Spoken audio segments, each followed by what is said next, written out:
बातचीत का सिलसिला शुरू करेंगे। मैंने कहा कि कोई बहस नहीं, कोई बहस मुबाहिसा नहीं, कोई हल्लाबाजी नहीं। तमाम सारे वो लोग जो खास तौर से सीधे जुड़े हुए हैं और वो लोग जो कंट्रीब्यूट कर रहे हैं इस वक्त, उनसे बातचीत का सिलसिला जरूर जुड़ना चाहेंगे। हमारे जो मेहमान जो बातचीत के लिए आज जुड़ेंगे उनसे मैं तारुफ करा दूं। डॉक्टर स्वाति महेश्वरी हमारे साथ जुड़ रही हैं।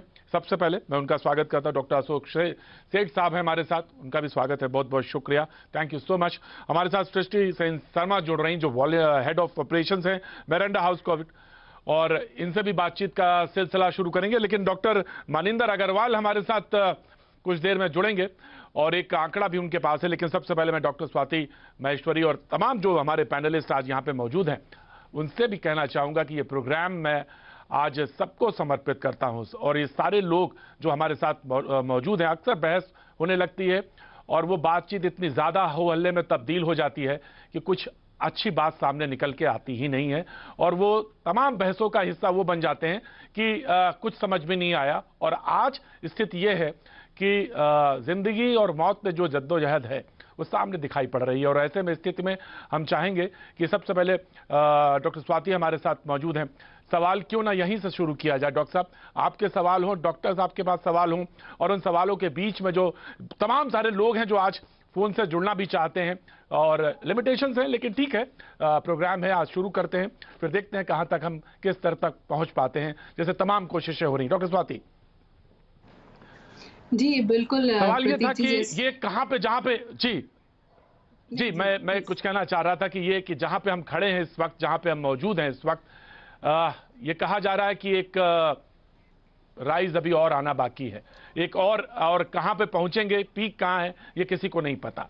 डॉक्टर स्वाति जी बिल्कुल ठीक कहा प्रतीक जी आपने। और जिस तरह से अभी सिलसिलेवार से आप देख रहे हैं, लगातार हम लोग हर दिन एक नया रिकॉर्ड विश्व का पूरा बना रहे हैं, और जिस तरह से अभी मामले सामने आ रहे हैं और लगातार मृत्यु दर भी जिस तरह से अभी हम बढ़ते हुए देख रहे हैं, ये बहुत ज़्यादा चिंताजनक है। और कहीं ना कहीं हमें अब ये सोचना होगा कि ये कहाँ जाके रुकेगा, क्या कहाँ तक ये आखिर जाने वाला है। और अगर ऐसी स्थिति होती है कि मंजर बहुत ज़्यादा खराब होता है, हम ऑलरेडी एक ऐसी जगह पे खड़े हैं जो कि बहुत क्रिटिकल सिचुएशन है, हम बहुत सारे लोगों को रोज खो रहे हैं, 30 सेकंड में भारत में एक व्यक्ति की मृत्यु आज हो रही है। ऐसी स्थिति में अगर हम इससे भी बुरे मंजर पर जाने वाले हैं, जो कि हमारे कुछ अब जो मॉडल्स हैं और प्रिडिक्शंस हैं उनका जिस तरह से कहना है, तो फिर बहुत ज़्यादा ज़रूरत है आज आत्ममंथन करने की और ये समझने की कि आखिर हमारी तैयारियां कैसी हैं, और आने वाले समय में जिन तैयारियों की बातें हम आज कर रहे हैं, क्या कल भी वो हमें सस्टेन कर पाएंगी या नहीं कर पाएंगी, या हमारी तैयारियों में हमें और ज्यादा इजाफा करने की जरूरत होगी। जी तो जी यही सवाल जो है कि क्या इजाफा करने की जरूरत है। मैं चाहूंगा कि आप जुड़े। डॉक्टर सेठ भी हमारे साथ जुड़े हैं। डॉक्टर साहब, आज ये जो प्रोग्राम है ये ऐसा है कि जिसमें आप कंट्रीब्यूट कहीं भी कर सकते हैं, कहीं भी बोल सकते हैं। ये इंतजार मत करिएगा कि एंकर कुछ बोलेगा तभी आपको बोलना है। मैं ये ओपन स्पेस है और ओपन है, इसमें ये ऐसी डिबेट में तमाम सारे हो हल्ला में बीत जाती है, लेकिन आज आप बोल सकते हैं। और मैं ये बात सृष्टि से भी कहना चाहता हूँ, सृष्टि आप भी कह सकती है, लेकिन प्रोफेसर मनिंदर हमारे साथ जुड़ रहे हैं IIT कानपुर से। प्रोफेसर, आपकी मैं देख रहा था, एक पेपर देख रहा था जिसमें ये लिखा था कि अभी तो पीक जो है आना बाकी है, और उसमें एक प्रेडिक्शन है जिसमें लिख रहे हैं कि आप 39 लाख और 14 लाख के बीच में पेशेंट आएंगे, और 17 मई और के आसपास ये होगा। तो ये हम कह रहे हैं कि क्या ये पीक अभी आना बाकी है या नंबर्स अभी और होंगे। Professor Maninder, IIT Kanpur. जो हमारा मॉडल के द्वारा निकल के आ रहा है वो ये कि अभी कुछ दिनों और बढ़ने की संभावना है। जो एक्टिव केसेस हैं उसका पीक मई के मिडिल में करीब जो 38 से 45-46 लाख तक के बीच में होगा, और नए केसेस जो रोज आ रहे हैं जो अभी 3.5 लाख के आसपास हैं, वो मई के शुरू में कभी पीक पे होंगे, जो 4 लाख के आसपास 4 लाख के आसपास होंगे। सवाल यह है कि अभी लगभग 3.5 लाख के आसपास हैं हम, प्रोफेसर, और ये आपका जो ये मॉडल है जिसपे आपका ये रिसर्च है, ये किस पर बेस है जो आप ये कहते हैं कि नहीं ये 40 लाख के आसपास होगा और इसका पीक कोई 15 मई और 17 मई के आसपास होगा? ये इसका आधार, इसका बेस क्या है? ये एक जितने पैंडेमिक होते हैं काफ़ी समय से उनको एक गणित के मॉडल उनके बना के उनके द्वारा उसको स्टडी किया जा रहा है।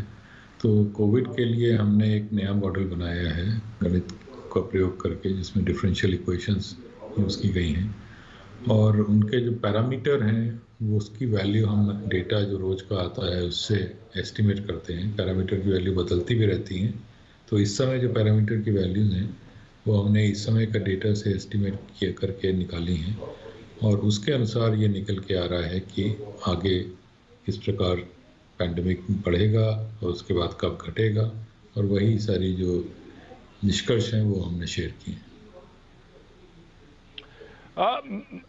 जी, मैं फोन कॉल पर भी हैं, मैं संध्या फर्नांडिस, मैं उनको भी जोड़ूंगा, बात करूंगा, लेकिन मैं जी प्रोफेसर मनिंदर, मैं एक बात मैं आपसे और जानना चाहता हूं कि ये कितना, मैं तो चाहूंगा ये गलत हो, आपको डॉक्टर अशोक सेठ कुछ बोलना चाह रहे हैं? डॉक्टर अशोक सेठ, या सर? जी, मैं ये कहना चाह रहा था कि ये एपिडेमियोलॉजिकल मॉडल्स और मैथमेटिकल मॉडल्स बहुत रेलेवेंट होते हैं फ्यूचर प्रेडिक्ट करने को, बट हमें ये भी समझना चाहिए कि दे डिपेंड अपॉन वायरस किस तरह से बिहेव करता है और पब्लिक किस तरह से बिहेव करती है, हम सोसाइटी में क्या चेंजेस ला सकते हैं। तो जैसे कंटेनमेंट जोन्स हैं, लॉकडाउन्स हैं, ये सब इस मॉडल को अफेक्ट करेंगे। तो अब तक अगर ये मॉडल बेस्ड है कि अब तक जैसा हुआ है अगर यही चलता रहा तो क्या होगा? क्यों Maninder ji? I think that is the important aspect of it. जी बिल्कुल डॉक्टर साहब, एकदम एग्जैक्टली सही कहा आपने। जो अच्छा मैंने कहा कि पैरामीटर की वैल्यूज मॉडल की बदलती रहती हैं, और अगर देखें जो हमने अपने मॉडल के द्वारा निकाला है कि जो सेकेंड वेव आई है उसका कारण 2 पैरामीटर की वैल्यूज एक साथ बढ़ने की वजह से आई है। एक तो कांटेक्ट रेट जो नापता है कि कितनी तेज़ी से पैंडेमिक या वायरस फैल रहा है लोगों के बीच में, वो 50% के आसपास उसकी वैल्यू बढ़ गई। और दूसरा रीच होता है जो कि नापता है कि कितने प्रतिशत पॉपुलेशन में इस समय वायरस फैला हुआ है, जो लोग अपने को आइसोलेट किए हुए हैं वहाँ तक नहीं पहुँचा है, तो ऐसे कितने प्रतिशत हैं।